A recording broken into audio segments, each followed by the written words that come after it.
Romania Europe ইউনিয়নের একটি সেনজেনভুক্ত দেশ। অনেকেই ভাবে ইউরোপ ইউনিয়ন বা রোমানিয়াতে গেলেই মনে হয় লক্ষ টাকা ইনকাম করা সম্ভব হয়ে যায়, কিন্তু এর বাস্তব চিত্র কি তা আজকে আমি আলোচনা করব।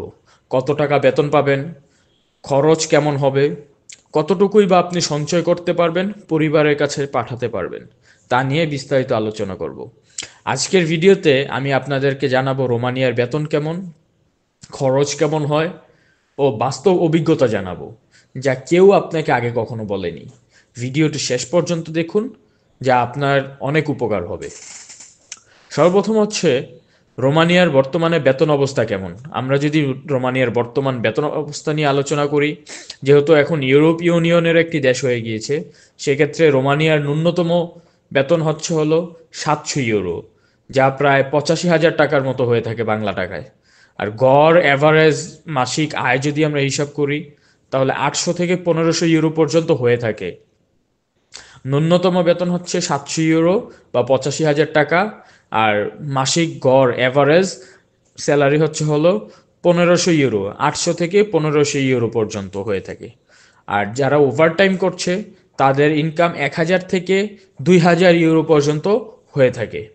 অনেকেরই ভুল ধারণা রয়েছে রোমানিয়া গেলেই লাখ লাখ টাকা আয় করা সম্ভব।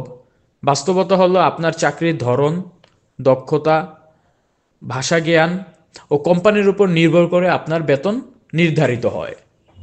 রোমানিয়ার কোম্পানিগুলো কিন্তু বর্তমানে দক্ষ কর্মীদের বেশি পছন্দ করছে। যদি আপনার অভিজ্ঞতা ভালো না থাকে তাহলে কম বেতনে কাজ করতে হতে পারে আপনাকে। তারপর হলো কোন চাকরিতে কত বেতন। সবার সবার মধ্যে এখন এই জিনিসটা নিয়ে অনেক কৌতূহল আছে, যেহেতু আপনার এক একজন এক এক পারমিটে আপনারা রোমানিয়াতে যাচ্ছেন। তো কোন পারমিটের কোন ওয়ার্কারের বেতন কত হবে, চলুন সেই জিনিসটা জেনে নেওয়া যাক। সর্বপ্রথম আমরা যেই সেক্টরটা নিয়ে আলোচনা করব সেটা হলো ফ্যাক্টরি ওয়ার্কার। ফ্যাক্টরি ওয়ার্কারের বেতন 700 থেকে 1000 ইউরো পর্যন্ত হয়ে থাকে। তারপর কনস্ট্রাকশন ওয়ার্কার। কনস্ট্রাকশন ওয়ার্কার আমাদের বাংলাদেশ থেকে প্রচুর পরিমাণে সবচাইতে বেশি চাহিদা হচ্ছিল কনস্ট্রাকশন ওয়ার্কারের। কনস্ট্রাকশন ওয়ার্কারের বেতন 900 থেকে 1400 ইউরো পর্যন্ত হয়ে থাকে। তারপর ট্রাক বা ডেলিভারি ড্রাইভার, যারা ডেলিভারি ভ্যান অথবা ট্রাকগুলো চালাতে পারেন, তাদের জন্য 1200 থেকে 2000 ইউরো পর্যন্ত হয়ে থাকে। ট্রাক ড্রাইভারদের কিন্তু বেশ ভালো একটা স্যালারি থাকে। তারপর ক্লিনার বা হোটেল স্টাফ, হোটেলে যারা কাজ করবেন তাদের জন্য হয়ে থাকে 600 থেকে 900 ইউরো। এটা কিন্তু হলো রোমানিয়াতে যারা যায় তারা ক্লিনারে কিন্তু সবচাইতে কম বেতন পাবেন। যারা হোটেলে ক্লিনার বা হোটেল স্টাফ যেই ইয়েতে কাজ করবেন ক্লিনারের হিসেবে, তাদের কিন্তু বেতনটা কম হবে। সো যারা রোমানিয়ার ওয়ার্ক পারমিট নিয়ে রোমানিয়াতে যাওয়ার জন্য চেষ্টা করছেন তারা কিন্তু বুঝে শুনে তারপরেই সামনের দিকে আগাবেন, যে আপনি ক্লিনারে যাবেন নাকি ফ্যাক্টরি ওয়ার্কারে যাবেন নাকি কনস্ট্রাকশন ওয়ার্কারে যাবেন। সো আমি সবগুলো আজকে বলবো, আপনারা এখান থেকে সিদ্ধান্ত নিতে পারবেন যে আপনারা কোনটা নেবেন। তারপর হলো রেস্টুরেন্ট ওয়ার্কার।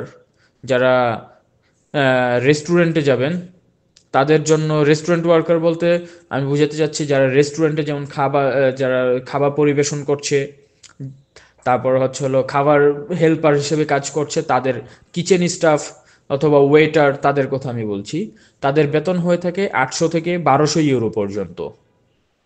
তারপর হলো নার্সিং অথবা হেলথ কেয়ার, যারা এই এটাতে যায় তাদের বেতন, তাদের স্যালারি বা রোমানিয়াতে হাইয়েস্ট স্যালারির মধ্যে দ্বিতীয় অবস্থানে আছে।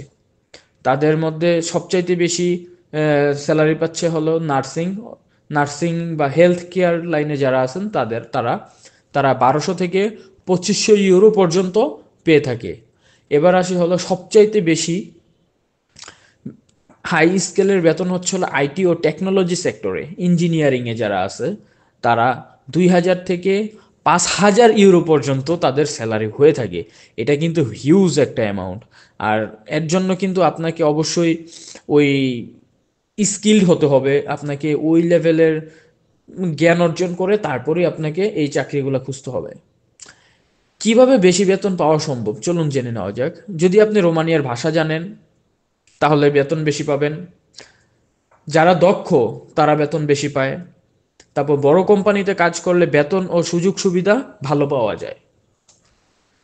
তারপরে আজকে আরেকটা টপিক নিয়ে আমরা আলোচনা, সেটা হচ্ছিল রোমানিয়ার থাকা খাওয়ার খরচ কত হয় এবং খরচ দিয়ে আপনার ইনকামের পরে খরচ ব্যয় করে আপনি কত টাকা সঞ্চয় করতে পারবেন। আপনি যদি শুধু বেতনের কথা ভাবেন তাহলে ভুল করবেন, কারণ আপনার খরচও কিন্তু অনেক গুরুত্বপূর্ণ।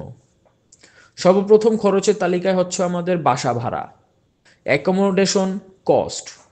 আপনারা যদি শেয়ার রুমে থাকেন, কারোর সাথে একই রুমে 4 জন 5 জন এরকম করে যদি শেয়ার রুমে থাকেন, সেক্ষেত্রে দেখা গেছে যে আপনার 150 ইউরো থেকে 250 ইউরো পর্যন্ত খরচ হতে পারে।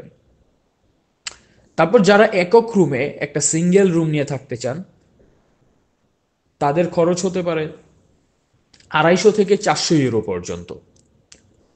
তারপর যারা শহরের বাইরে বাসা নিয়ে থাকতে চান, শহরের বাইরে যারা কাজ করে অথবা থাকতে চান, তাদের খরচ আরও একটু কম হবে। সেই ক্ষেত্রে এক্স্যাক্টলি জিনিসটা আমার জানা নেই, কিন্তু তাদের খরচ আরও অনেক কম হবে। তারপর খাবার খরচ কেমন হতে পারে? যদি আপনি নিজে রান্না করেন তাহলে 100 থেকে 150 ইউরোর মধ্যে আপনার হয়ে যাবে। আর যদি রেস্টুরেন্টে খান তাহলে আপনার 300 ইউরোর মতো লাগতে পারে। তারপর পরিবহন খরচ, ট্রান্সপোর্টেশন কস্টের দিকে যদি আমরা লক্ষ্য করি, আপনাদের একটা গুরুত্বপূর্ণ একটা বিষয় শেয়ার করি, সেটা হচ্ছে হলো রোমানিয়াতে আপনি মাসিক পাস, যেমন আমাদের বাংলাদেশে এখন মেট্রো রেলের পাস বিক্রি করে, একটা কার্ড দিয়ে দিবে, সেখানে আপনি টাকা রিচার্জ করে আপনি চাইলে মাসিক হিসেব করে আপনি রোমানিয়া ইয়েতে করে মেট্রো রেলে চড়তে পারবেন। রোমানিয়াতেও এরকম সিস্টেম করা আছে। আপনি বাস বা ট্রাম টিকিট মাসিক পাস যদি নিয়ে নেন, সেক্ষেত্রে আপনার 30 থেকে 50 ইউরো লাগতে পারে মাসিক পাসে। আর যদি আপনি ট্যাক্সিতে যাতায়াত করেন তাহলে প্রতি কিলোমিটারে আপনার 1 ইউরো করে খরচ হবে। সো এখানে আমি খরচের হিসাবগুলো বুঝিয়ে দিলাম পাই টু পাই আপনাদেরকে। তারপর হচ্ছিল সঞ্চয়ের সুযোগ। আপনার পোটেনশিয়ালি আপনি কতটা সঞ্চয় করতে পারবেন। যদি আপনি ভালো বেতনের চাকরি পান এবং খরচ কমিয়ে চলেন, তাহলে মাসে আপনি 300 থেকে 800 ইউরো পর্যন্ত সঞ্চয় করতে পারবেন। এটা সম্ভব যদি আপনি ভালোভাবে সব কিছু ইউটিলাইজড করেন এবং ভালো বেতনের চাকরি করেন। কিন্তু যদি অযথা খরচ করেন তাহলে মাস শেষে কোনো টাকাই হাতে থাকবে না আপনার। রোমানিয়াতে কিন্তু আপনি সঞ্চয় করতে পারবেন, আবার চাইলে খরচ করারও অনেক ধরনের উপায় রয়েছে।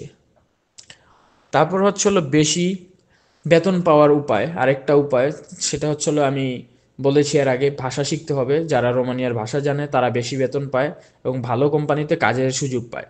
দক্ষতা বাড়াতে হবে। যদি আপনি শুধু সাধারণ শ্রমিক হন তাহলে বেতন কম হবে। টেকনিক্যাল জব শিখলে ইলেকট্রিশিয়ান, প্লাম্বার, আইটি আপনার আয় দ্বিগুণ হতে পারে। তারপর হচ্ছে ওভারটাইম করতে পারেন আপনারা যারা রোমানিয়াতে যাবেন। ওভারটাইম করলে রোমানিয়া অনেক কোম্পানি ওভারটাইমের সুযোগ দেয়, যা আপনার মাসিক আয় বাড়তে পারে। সরকারি ও ভালো কোম্পানির চাকরির চেষ্টা করুন। অনেক এজেন্সির মাধ্যমে সাধারণ কাজ নেয়, কিন্তু আপনি যদি নিজে চাকরি খুঁজেন তাহলে ভালো বেতন পাবেন। নিজে চাকরি খুঁজে ভালো ভালো কোম্পানিগুলোতে যদি চাকরি সুযোগ পান তাহলে অবশ্যই আপনি বেতন ভালো পাবেন। তো আজকের ভিডিও ছিল আমার এতটুকুই। রোমানিয়ার কাজের বাস্তব চিত্র বোঝা খুবই জরুরি। শুধু দালালের কথা শুনে ইউরোপের স্বপ্ন দেখবেন না, বরং বাস্তব তথ্য জানুন এবং পরিকল্পনা করেন আপনি কিভাবে কাজ করবেন। পরিকল্পনা মাফিক কাজ করবেন, তাহলে সব কিছু সুন্দরভাবে এবং সফলতার সাথে করতে পারবেন। আপনার মতামত জানাতে ভুলবেন না, কমেন্ট করে জানিয়ে দিন আজকে এই ভিডিওটা কেমন লাগলো। ভিডিওটি যদি ভালো লাগে তাহলে লাইক, শেয়ার এবং সাবস্ক্রাইব করতে ভুলবেন না।